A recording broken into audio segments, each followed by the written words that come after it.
నిన్న తమిళనాడులో కిలోల కొద్దీ బంగారం దొరికింది. అట్లాగే తాజాగా పెదపాడు, ఏలూరు జిల్లా పెదపాడు మండలం కలపర్రు టోల్ ప్లాజా దగ్గర ఏర్పాటు చేసిన ఎన్నికల చెక్పోస్ట్ దగ్గర సోమవారం జరిపిన వాహన తనిఖీల్లో భారీగా బంగారం, వెండి ఆభరణాలు, నగదు స్వాధీనం చేసుకున్నారు.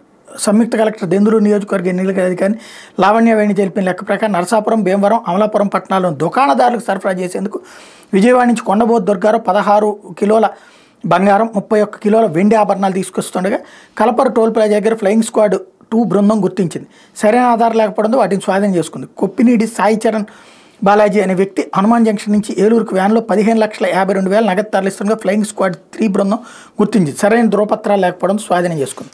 ఈ డబ్బులు చేరాల్సిన నియోజకవర్గాలలో ఆల్రెడీ చేరిపోయి ఉన్నాయి. వాళ్ళు పంచేవాళ్ళు ఎట్టకు పంచుతారు. ఇప్పుడు సమస్య ఎవరిదయ్యా అంటే ఎవరైనా ఏ పొలమో స్థలమో కొనుక్కోవడానికి ఇన్నాళ్ళ నుంచి డబ్బులు దాచుకున్నటువంటి వాళ్ళు ఇబ్బంది పడుతున్నారు. అట్లాగే బంగారం, ఇట్లా వ్యాపారాలు చేసుకునేటటువంటి వాళ్ళ బంగారాలని ఇప్పుడు పట్టుకుంటూ ఉంటుంటారు. ఈ 2 నెలల్లో నరకమే వ్యాపారస్తులకి.